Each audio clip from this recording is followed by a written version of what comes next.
अगर समुद्र में 750 मीटर की गहराई से नीचे सबमरीन यानी कि पनडुब्बी जाती है तो उसमें इतना तेज विस्फोट होगा कि उसके चिथड़े उड़ जाएंगे।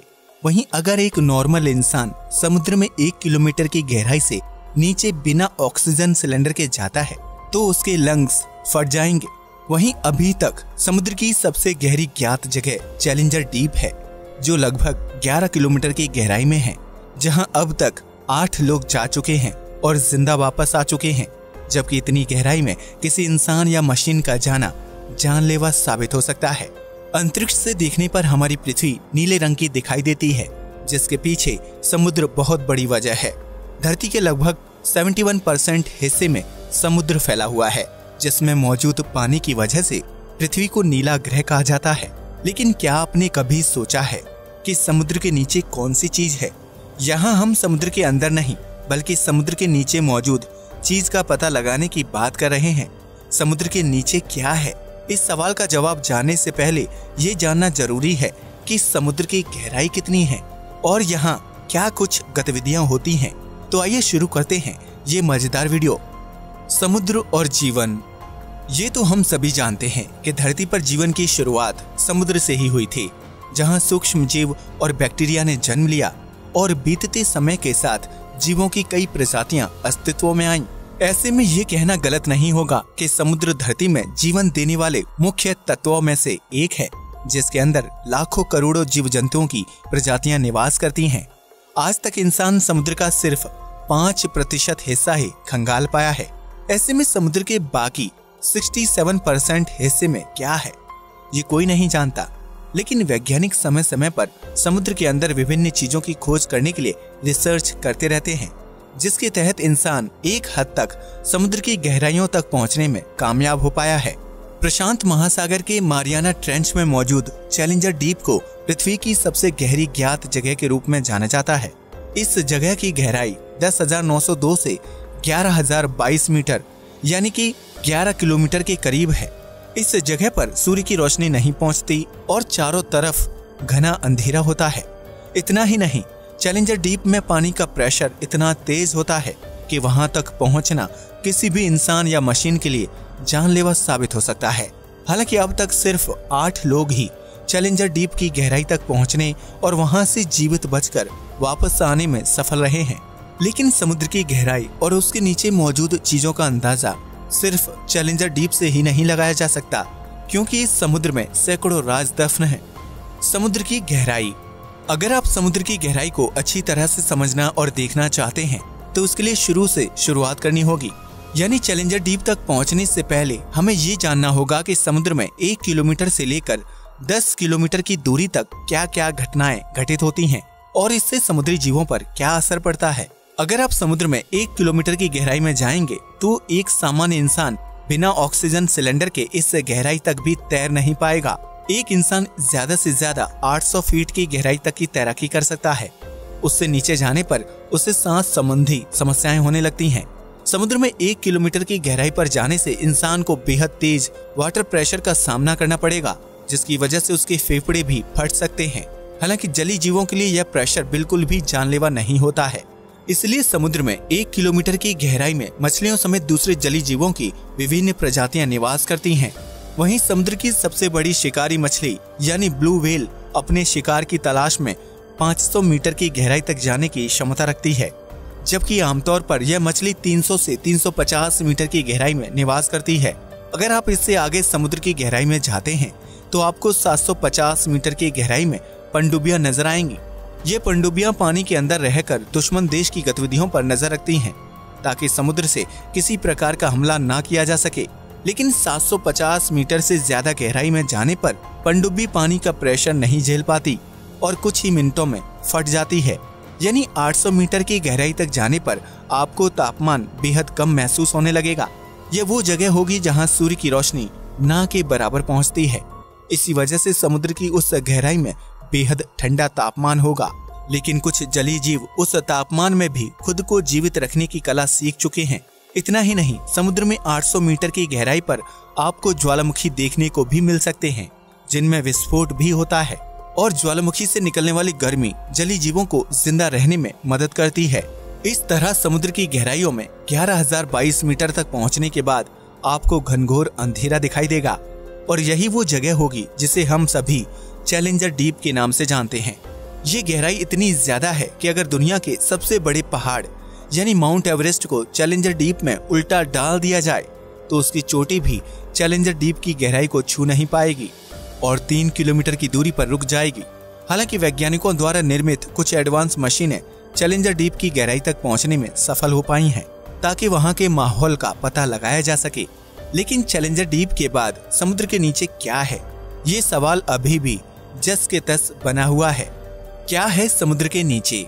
अगर आपको लगता है कि समुद्र के नीचे विभिन्न प्रकार के जीव जंतु निवास करते हैं या फिर वहां सोना चांदी मौजूद होगा तो आप बिल्कुल गलत हैं। समुद्र के नीचे क्या है ये जानने से पहले पृथ्वी की संरचना को समझना बेहद जरूरी है, क्योंकि पृथ्वी की संरचना ही ये तय करेगी कि समुद्र के निचले हिस्से में क्या कुछ मौजूद है। पृथ्वी की सबसे ऊपरी लेयर को क्रस्ट कहा जाता है, जहां आप, हम, नदियां, पहाड़, समुद्र और अनेकों जीव जंतु निवास करते हैं। क्रस्ट की ये लेयर 5 से 10 किलोमीटर की मोटाई वाली है। इसके बाद मेंटल की लेयर शुरू हो जाती है। क्रस्ट की लेयर में 1 किलोमीटर की गहराई तक ड्रिल करके तेल और प्राकृतिक संसाधन निकाले जा सकते हैं। हालांकि लगातार होती खुदाई की वजह से आधुनिक समय में प्राकृतिक संसाधन और तेल 1 किलोमीटर के बजाय 2 किलोमीटर की गहराई में प्राप्त होते हैं। इसी तरह समुद्र की गहराई में रहने वाले जीव जब मर जाते हैं तो उनकी बॉडी सालों साल तक पानी में डिकम्पोज होती है और आखिर में कच्चे तेल में तब्दील हो जाती है। लेकिन इसका मतलब ये नहीं है कि समुद्र के नीचे कच्चा तेल मौजूद है, क्योंकि डिकम्पोज की प्रक्रिया सालों साल चलती है। ऐसे में इतनी ज्यादा मात्रा में तेल का निर्माण तो संभव नहीं है। फिर समुद्र के नीचे क्या है? असल में समुद्र के नीचे भी पानी ही पानी मौजूद है, लेकिन ये पानी समुद्र से नहीं आता है। पृथ्वी की संरचना और यहाँ जीवन की शुरुआत होने से पहले वातावरण तैयार हुआ और मौसमी चक्र की शुरुआत हुई, जिसके परिणाम स्वरूप धरती पर सालों साल तक बरसात होती रही। आसमान से बरसते इस पानी को पृथ्वी के जमीनी हिस्से ने काफी गहराई तक सोख लिया। वहीं बरसात का कुछ पानी नदियों और झरनों में मिलकर सीधा समुद्र में चला जाता था। जमीन द्वारा सोखे गए पानी को पहले कुएं, हैंडपंप की मदद से इंसान द्वारा निकाला गया, जबकि अब बोरवेल की मदद से जमीनी पानी को बाहर निकालकर इस्तेमाल किया जा रहा है। हालांकि पृथ्वी पर इंसान का इतिहास ज्यादा पुराना नहीं है, जबकि धरती पर करोड़ों साल तक बरसात होती रही। ऐसे में सवाल खड़ा होता है कि आखिर इतने सालों तक पृथ्वी पर बरसने वाला पानी कहाँ गया? तो इसका जवाब है समुद्र के नीचे। जी हाँ, आपने बिल्कुल सही सुना। समुद्र के नीचे कुछ और नहीं बल्कि सालों साल से इकट्ठा हुआ बरसात का पानी मौजूद है। आसमान से बरसा ये पानी जमीन के अंदर समुद्र के नीचे बराबर मात्रा में फैला हुआ है और सालों से स्टोर है। करोड़ों साल तक चले जल चक्र के कारण यह पानी क्रस्ट के नीचे और मेंटल के ऊपरी हिस्से में जाकर जमा हो गया। इन्हीं 2 लेयर्स के बीच हमारा समुद्र भी मौजूद है। इसलिए ये कहा जा सकता है कि समुद्र के नीचे कुछ और नहीं बल्कि सालों पहले बरसात के जरिए धरती पर आने वाला पानी मौजूद है। समुद्र के नीचे बहती हैं नदियाँ। यह सुनने में थोड़ा अजीब और अविश्वसनीय लगता है कि समुद्र के नीचे भी पानी ही पानी मौजूद है, लेकिन इस थ्योरी को कई वैज्ञानिकों ने रिसर्च द्वारा सही साबित किया है। समुद्र के नीचे क्या है, इस बात का पता लगाने के लिए वैज्ञानिक कई साल से रिसर्च कर रहे थे, जिसके परिणाम स्वरूप सबसे पहले मैक्सिको के समुद्र के नीचे नदी की खोज की गई। वैज्ञानिकों ने इस नदी का नाम सिनोटे एंजेलिटा रखा, जो कहीं कहीं पर 115 फीट समुद्र के नीचे बहती है और उसका पानी ताजा नहीं बल्कि खारा है। इसी तरह ब्लैक सी के नीचे भी दुनिया की 6ठी सबसे बड़ी नदी मिली थी, जो 100 फीट नीचे समुद्र में बहती है। इस नदी की रफ्तार 6 किलोमीटर पर आवर है, जो हर बहाव के साथ 22,000 क्यूबिक मीटर पानी लेकर चलती है। वैज्ञानिकों का मानना है कि सालों साल से समुद्र के नीचे इकट्ठा इस जल को समुद्री लहरों और सूर्य के प्रकाश की वजह से गति मिलती है, जिसकी वजह से यह पानी नदियों में तब्दील हो जाता है। हालांकि वैज्ञानिकों का मानना है कि समुद्र के नीचे पानी सिर्फ एक जगह जमा या नदियों के रूप में ही नहीं है, बल्कि यह झरनों के रूप में भी हो सकता है। समुद्र के नीचे कैसे बहती हैं नदियां? वैज्ञानिकों ने जब इस बात का पता लगाया कि समुद्र के नीचे नदियां बहती हैं, तो उनके बहाव के पीछे की वजह जानने के लिए लोग उत्साहित होने लगे। ऐसे में रिसर्च से पता चला कि समुद्र के नीचे नदी का निर्माण होने के लिए समुद्री पानी की डेंसिटी यानी कि घनत्व, धरती का घूमना और तापमान जिम्मेदार होता है। जब एक जैसी डेंसिटी वाले समुद्री पानी की मात्रा आपस में मिलती है तो उससे समुद्र के नीचे जमा पानी में नई धाराएं बनने लगती हैं। ये छोटी छोटी धाराएं एक साथ मिलकर बड़ी धारा का निर्माण करती हैं, जिसके परिणाम स्वरूप समुद्र के नीचे नदियां बहने लगती हैं। इसके अलावा समुद्र में सूर्य की रोशनी अलग अलग जगहों पर अलग अलग प्रकार से पड़ती है। ऐसे में समुद्र में किसी हिस्से का पानी बेहद ठंडा होता है तो किसी जगह पानी बेहद गर्म होता है। समुद्री पानी के तापमान में इस तरह की विभिन्नता की वजह से समुद्र के नीचे जमा पानी में धाराएं या हलचल पैदा होती है, जिसके बाद समुद्र के नीचे नदी का निर्माण हो जाता है। हालांकि इन दो कारणों के विपरीत समुद्र के नीचे नदियों का निर्माण होने के लिए धरती के घूमने की प्रक्रिया को सबसे ज्यादा जिम्मेदार माना जाता है। पृथ्वी लगातार अपनी धुरी पर घूमती रहती है, जिसकी वजह से जमीन के अंदर जमा पानी में कंपन और हलचल होती है। यही हलचल छोटी छोटी धाराओं को जन्म देती है, जिससे एक बड़ी धारा का निर्माण होता है और परिणाम स्वरूप समुद्र के नीचे नदियां बहने लगती हैं। समुद्र के नीचे धरती के घूमने की वजह से निर्मित होने वाली सबसे बड़ी नदी को गल्फ धारा के नाम से जाना जाता है। यह नदी इतनी बड़ी है कि अगर दुनिया के सभी नदियों का पानी एक साथ मिला दिया जाए तब भी गल्फ की धारा का आकार बड़ा ही होगा।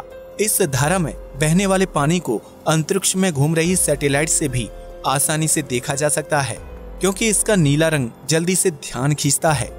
इसलिए यह कहना गलत नहीं होगा कि मौसमी चक्र की वजह से धरती पर सालों साल तक वर्षा हुई और उसका पानी धरती के अंदरूनी हिस्सों में जाकर इकट्ठा हो गया।